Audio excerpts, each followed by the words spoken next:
No egos. No judgment. Break bread and prosper. Talk to a brother. There's always someone trying to tap into not only your ego, but your downfall, your upcoming downfall, and say, you know what, here's some money, I'm gonna pay you to do this for me to make me richer. Even if it's Skepta, Jay-Z, whatever. These people aren't signing these people to make them poorer, they're signing them to make them richer. Jay-Z, everyone said obviously Marcus Rashford signed for Jay-Z, amazing. Oh, serious? Yeah, he signed for his agency. I think he signed another 2 footballers as well. Oh, real talk. To what? Top rap? No, Jay-Z's got a sports agency. Oh, real talk? Yeah, so he's now coming to football. So Marcus Rashford's on his good 2020 football, helping young people. Okay. Jay-Z signed him. Hey, Rashford did the same, what's it called? So, Food bag that we did, you know? Yeah. Is this the wrong as well? I'm just dropping that as well. That's for doing what we do, you know? Not as much money either. But, bro, ours was all voluntary. Yeah, exactly. What's about That's what you come find us. Give us something. It's true, Rashford, if you listen to this, check out this. But Jay-Z Listen, signed someone else to make him more money. Mm. I don't know the contract that Jay-Z signed. It might be a no charge fee because it's Marcus Rashford. But ideally, Marcus Rashford, I signed him for free because now people know I signed him. More youngsters. Absolutely, and take interest. And do you know, I suppose, so on what you said about even Jay-Z signing Rashford, it might not be a monetary thing. It might be a sense of giving that exposure. Yeah, creating now that Jay-Z. platform Yeah. that can, because second you said Jay-Z, I thought, it's a music thing, but that can be an element of exposure on going back to what you were saying about JME and Skepta, same thing.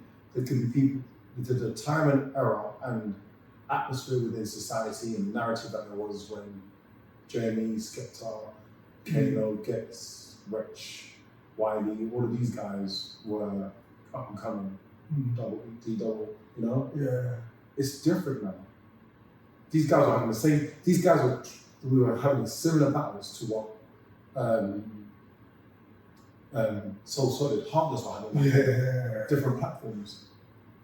The industries opened up and closed and tried to stereotype what was going on.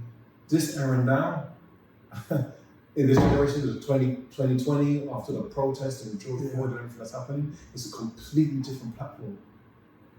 Completely different. The whole black culture is actually being embraced now, not only, well, we'll see anyway, but not only for Black History Month. But in normal society, in every day, it's not a month, it's not a year, it's actually just implying in society. It should be. It shouldn't be a trend. Like Black History Month shouldn't be a trend. But what I was like, my point is, right now, I do feel, just consciously feel that all the names that we're describing are opening these doors and these gates. Because you can have irresponsible gatekeepers. We know many of those who've been in the music industry, for example, music for their own clout and for their own fame, jumping in music videos, you know. But now I do feel a lot of people are doing it on a conscious level because they know the struggle that they've gone through. And it's more of a sense of, it's almost like a reform or guidance. You can go down this route, you can go and do this. But here are the options. Let me show you the blueprint of what you can do and live a fulfilling lifestyle. And even decide whether this is actually for you, whether it is about you being on screen and rapping about incriminating yourself, or do you actually want to be a producer? Do you actually want to be a director? There's so many other channels within, to go for. And a lot of people go down crime and go down illegal routes because they're unaware of anything else. You can only teach what you know, and if your mentors or your role models are at the top of their game, only doing that one thing. That's the only way you're going to go. That's the only way you're going to go. You don't know any better. So what do you feel like, again, defining success is another thing. So once we become successful, kind of move away from our locality. So meaning if I, all of a sudden my business, I don't live in Central Croydon anymore. I'm moving out to South Croydon, one of the big houses. So now I'm no longer role model for somebody to see. And essentially the people that are doing role model will stay in the block, or Croydon, there's no real blocks, but you know what I mean, like stay on the end. I'm not going to be driving. I can truly tell now. It's a great point. And also, once again, it depends on what you value. Do you value living in the suburbs, is that right? Suburbs? Do you value living in, like moving out to countryside? Or becoming successful and moving into the sticks, or moving off ends and having a big house and having that confidence within yourself.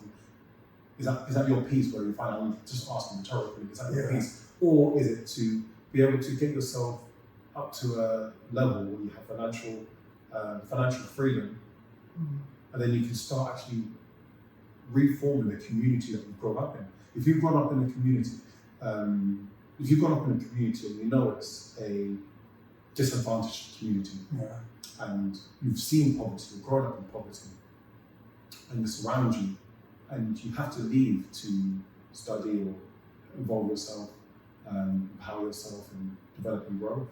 Once you've got that level of achievement, and like I said, you've got that financial freedom, it's your choice then to, I'm not saying it's a bad thing, it's your choice then to move out of that. And even if you move out of that, or stay in that and try and bring that community up as well.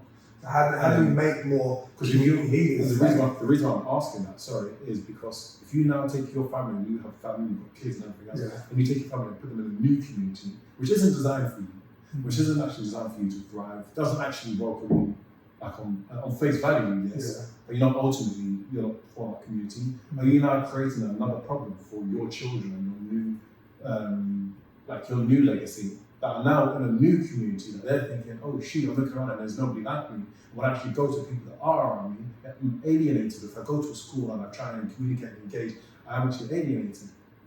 Or is it a case of bringing up, I'm not saying, I don't know the answer is right or wrong, I'm actually asking, or is it a case of trying to bring up, because other cultures do it. I say in a lot of my conversations, other cultures literally do it, but wherever they land, they literally nourish that community. Go to look at the Asian community, go to 2 Team and Bannon, and they literally go, the owners own the businesses, own the land, own the community, own whatever services are being provided, and they transform that kind of community. Go look at Jewish communities. Look at even Eastern European communities now. Everywhere, like practically everywhere you go, you're seeing Polish shops, you're seeing Eastern European shops, literally turn up, so they're making sure they're nurturing their own community. Whereas if we do that with our own community, so make sure those blocks that we grow up in, we need to go back into those blocks and transform those blocks, show a sense of what's the word?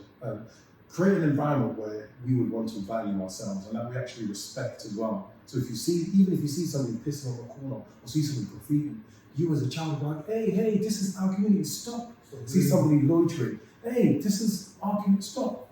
So you've got great worth about community worth and value about that. And then why would you, not saying not to leave, not to travel, why would you then need to aspire to go and look to go and move into somebody else's, somebody else's. For me, obviously that's a nice idea to stay that. But then you want a bigger house, you want a bigger garden, you want to go to a better school. Obviously, I believe that could all be done. But if you're the only person that's pushing that in your community, you could essentially bring your children down by being the role models around them. It's a risk, isn't it? It's a risk, it's a balance. But then how long do we continue to go with a mindset that let me do me, and then how long do we go with a mindset, let me do me, and then try, and then eventually, by the time you get to that stage of your success, it's a very hard choice to look at Kanye West, prime example. Kanye West got to that level. From when Kanye West's first album, things was talking about, you're like, yes, this is my guy. And he got to that stage with the Kardashians, they got the Kardashians involved and all that as well. And then he was unrelatable. So not to everybody, but there's a point where even me, I was like, wow, he was only talking about his experience, what he was going through.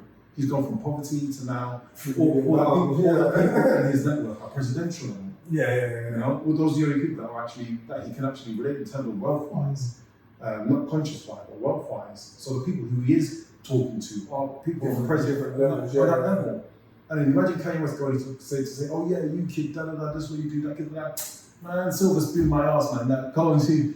But that's what I mean. So I'm in my ends doing whatever. I've got to a level now. No one ain't gonna listen to me because that's what you just said about Kanye West. Kanye West can't go to the block and say, "Oh, you need to work really hard," even though he's an ideal person to say, "Look, if you put your head down, you could be a rags to riches." Yeah, he is the rag to riches. He goes, No judgment. Break bread and prosper. Talk to a brother.